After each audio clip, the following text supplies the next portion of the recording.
Hey guys, today we're going to be adding some spooky fish to our spooky aquarium. Oof, I had to take that thing off. There's no way I was doing the whole video in it. Sorry if you're not watching this on Halloween. Probably you're not, so you're gonna think I'm a total weirdo, but I promise I'm not, okay? Because it's Halloween and we've already built a haunted planted tank, I thought this was the perfect day to add our spooky ghost-like fish to the tank. Just in case you guys missed the setup video for the haunted planted tank, I'll put a link for it at the top of the description so you can check it out. The tank's been set up now for pretty much almost 3 weeks. It's cycled, I've tested it a couple times, done some water changes to make sure everything's ready for our fish. So I went and I picked them up earlier today. They've been in the bags for a few hours and now it's time to get them acclimated. You guys ready for fish? I sure am. I think our skeletons are pumped to have somebody to hang out with too. And I think these fish are gonna go perfect with these guys. They should end up being best friends. All right, so let's pull out bag number 1. We got 2 bags, 6 in each bag. And you guessed it, a lot of you guys figured this out in the comments of the last video. We have glass catfish. Let's get these guys propped up in the tank here and get them acclimated to temperature. I'm gonna go ahead and open this bag up real quick. There we go, let's get the other one in here. These fish are gonna look so cool in here, guys. So I mean, like I said, a million of you guys predicted that this would be the fish that we add to the haunted tank. I mean, I don't want to say it was an easy guess, but I mean, these things to me look like the perfect ghosts, right? I mean, they're translucent, they're see-through, they wiggle around like ghosts, right? Like, I don't know. There was a lot of other really good suggestions down in the comments. What do you think of the pick though? Let me know down below. Do you like glass cats? Have you had them before? Do you think they're the perfect fish for this tank? I saw a lot of other recommendations like phantom tetras, ghost shrimp, things like that. All great picks, but I just had to go with the glass cats. I've been wanting to keep them for a long time, and now we finally have them, 12 of them.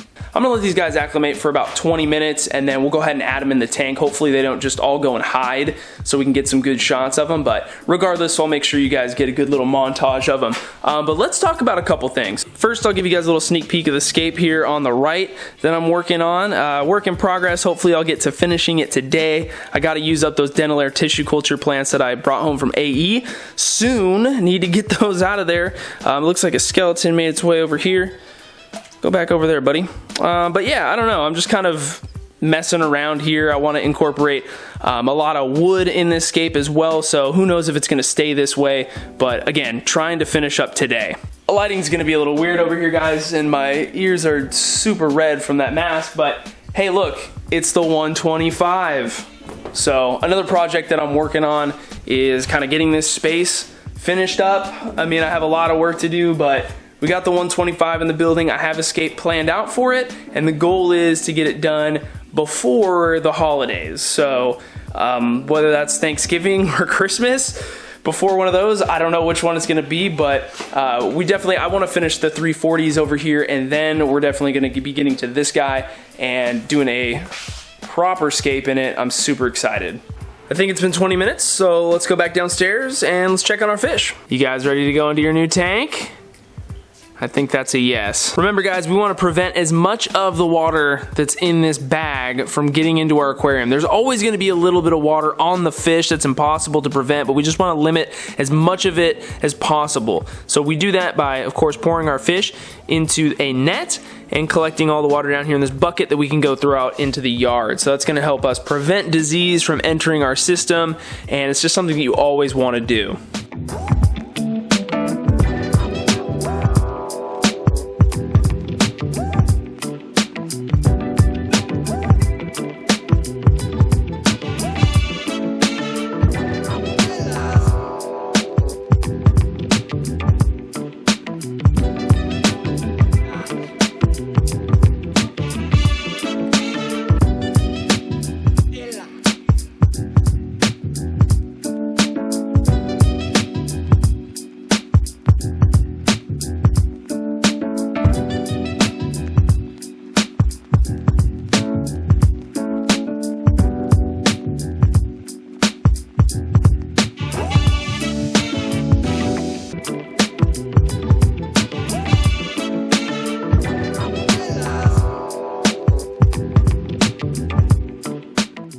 I think I already mentioned that I've never kept these fish before, so all of this information is based off of my own internet research and info that I've gotten from friends that have kept them. So glass cats originate from Southeast Asia, where they primarily hang out in slow-moving parts of rivers and streams. So an aquarium that doesn't have a ton of flow, but a little bit of flow kind of right in that sweet spot is going to be perfect for them. You just don't want anything that's going to cause them to blow around. We've already seen it, but definitely the coolest part about this fish is the fact that it's translucent. You can see through it. And that's basically because it doesn't have pretty much any of the pigments that other fish and animals typically have. Now that's a super oversimplified explanation of what's going on. There's a lot more to it than that, but I think you get the point. I read a ton of information about glass cats being super sensitive in aquariums, but then at the same time, I got a lot of information saying that they're just kind of like a lot of other community fish. So it's definitely different from hobbyist to hobbyist. So I don't think it's something that you should be super fixated on. Just make sure that your aquarium has stable parameters like what you would do with any other fish, and you should be fine. One thing's for sure though is that these fish are pretty timid.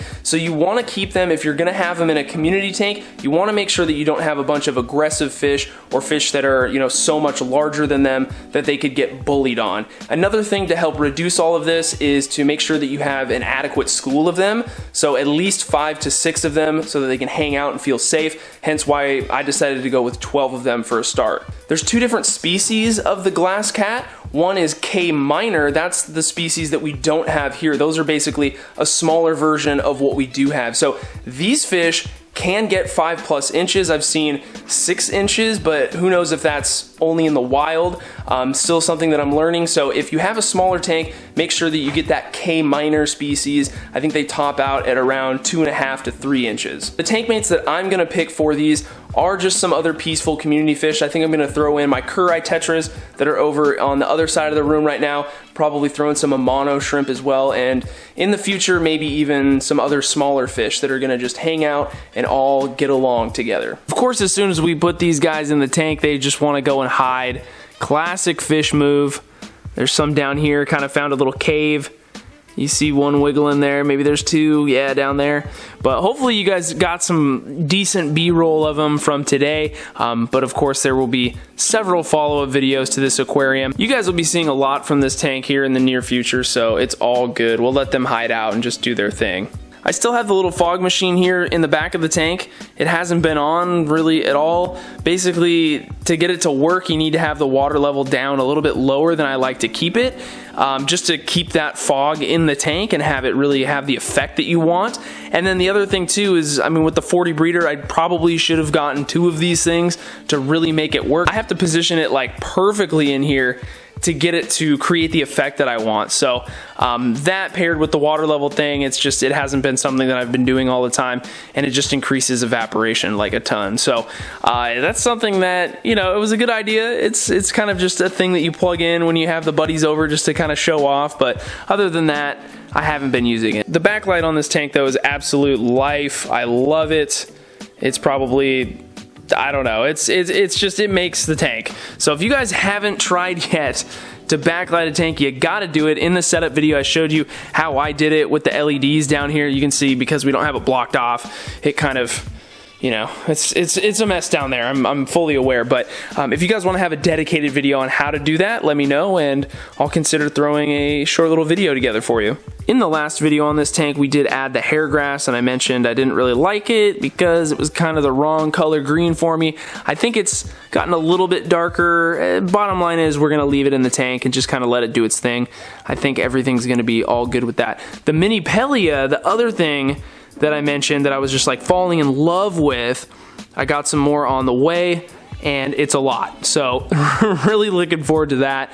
Awesome plant. I've also been experimenting with the Sangani root, the wood that I got at the Aquatic Experience, the vine stuff. This is a little piece of it right here. Just tested it out. It waterlogs super quickly, and this piece is just resting in here. I wanted to get an idea of just how it would behave in the water. So things are looking good. I got a lot on my plate, but I'm excited to keep scaping. So we got to get over here and we got to finish this today, get those tissue cultures in, and now when we're taking a break from scaping, we can look over here and try and enjoy our fish wherever they are, still hiding down there. Hey dudes. Honestly though, I still need to order a lot more plants for this tank. I want to get some more bobitus as well to really fill out the canopy up here, maybe even some more moss. So I'll add it to the to-do list. Whenever you're starting a planted tank, it always helps to add as many plants to it right off the bat as you can, and that's something that I tried to do on this. I just didn't order enough, so need to go and place another order, get more plants, really fill this thing out, and it's just going to help the overall system. So just an easy tip for those of you that are looking to start your first planted tank: get more plants than you even think you need, because chances are that's still not enough.